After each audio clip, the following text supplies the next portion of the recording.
The twist-on BNC connector is one of the most widely used products in the CCTV market because it is inexpensive, 2, it is easy to terminate onto a piece of cable, and 3, it is completely reusable if you want to take the connector off and use it someplace else or shorten the cable.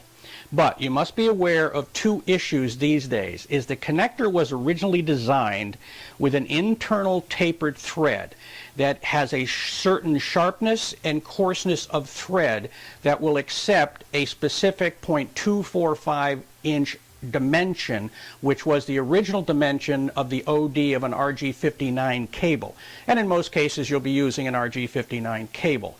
So you need to be very much aware that if the cable is running significantly lower than a 0.245 OD, you may have trouble with the connector holding onto the cable. Remember, the twist-on connector is nothing more than a mechanical nut going onto a bolt.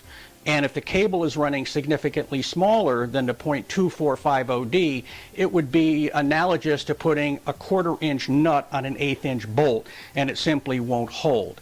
The second issue that you need to be very cognizant of is to use the proper cable assembly procedures so that the connector will hold onto the cable at the proper pull test.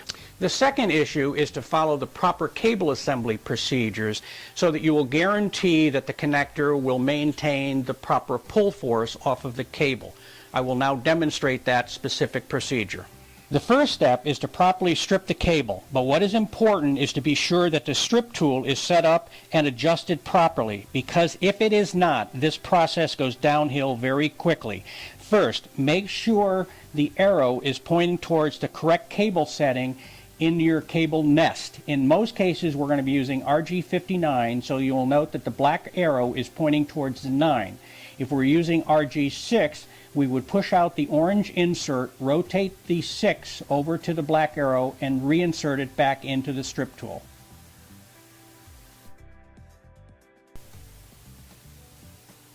The second issue is to make sure that the cutting blades are set to the proper depth so that you get a good strip off of the cable. If they are not, then you will take out the Allen wrench in the back of the strip tool, and with these adjustments make the fine tuning of the depth of your blade. This location is to adjust down to your center conductor. This location is to adjust down to your braid. In all cases, you do not want to turn the Allen wrench any more than 1/4 of a turn at a time. To deepen the cut, you turn clockwise. To open up the cut, you turn counterclockwise. Now I'm going to demonstrate the proper cable assembly procedure for a twist-on connector. First, take the strip tool, strip your cable. That strip tool will give you the proper 1/4 of an inch of braid, which is what is required for a twist-on connector. You then cut the center conductor off at 3/8 of an inch and cut it off on an angle. The center conductor, you want to have a very sharp point because you're going into a blind contact. Now you take the connector, do not fold the braid back, because if you fold the braid back with a good connector, the internal thread will cut the braid wires and you'll end up losing ground and you'll have intermittencies on your picture. Just take the connector, twist it onto the cable.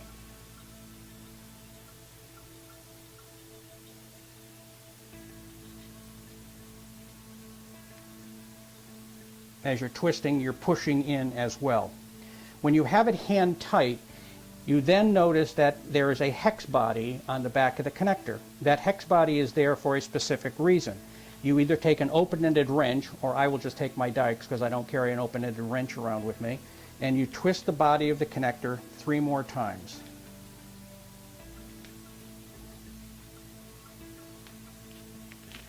Those final 3 twists will take the internal thread and bite it right down into the outer jacket of the cable, which affords it a good mechanical pull. And a good pull test is to pull very, very hard, not gingerly. As you can see, that connector is not going to come off.